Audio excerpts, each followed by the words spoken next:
Hallo miteinander und willkommen bei Swiss German Storytime. In diesem Video hört ihr 2 Alltagsdialoge am Telefon auf Schweizerdeutsch. Ihr seht den Text direkt mit eingeblendet auf Schweizerdeutsch und Hochdeutsch, damit ihr beim Zuhören auch mitlesen könnt.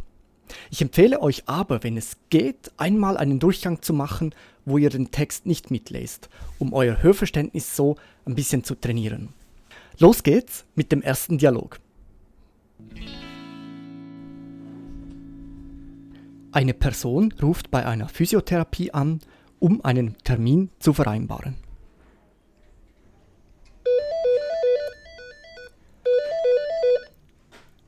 Physiotherapiezentrum Schöneberg, grüezi. Grüezi, ich möchte gerne einen Termin abmachen. Ja, gern.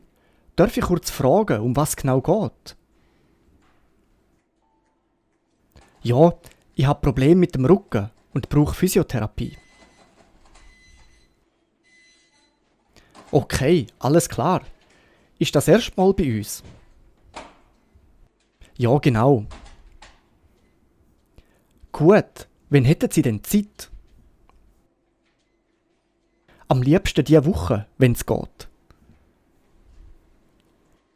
Ich schaue kurz. Am Freitag am Vormittag auf die 9 Uhr hätten wir noch etwas frei. Ja, das passt gut. Dann würde ich Ihnen den Termin am Freitag am 9 Uhr eintragen, wenn das gut ist für Sie. Perfekt, danke vielmals. Gern. Auf welchen Namen darf ich den Termin erfassen? Markus Büchler. Gut, Herr Büchler. Dann sehen wir uns am Freitag. Jawohl, ja. Bis am Freitag. Danke und auf Wiederhören. Auf Wiederhören, Herr Büchler.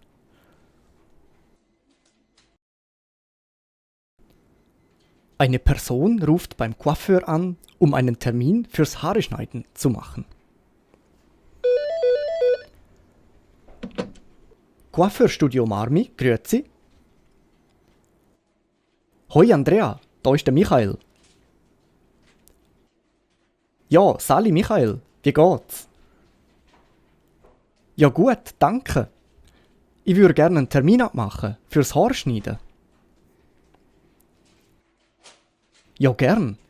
Möchtest du wieder mit färben oder ganz normal einfach mit waschen und schneiden?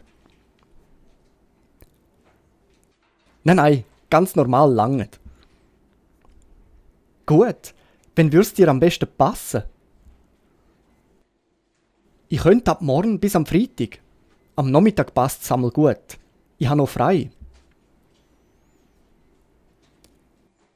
Wie wär's zum Beispiel morgen Nomi? Dort hätte ich noch etwas frei. Ja, das wäre super. Um welche Zeit? Am 3:30. Perfekt, das passt. Gut, dann machen wir es so. Bis morgen in dem Fall.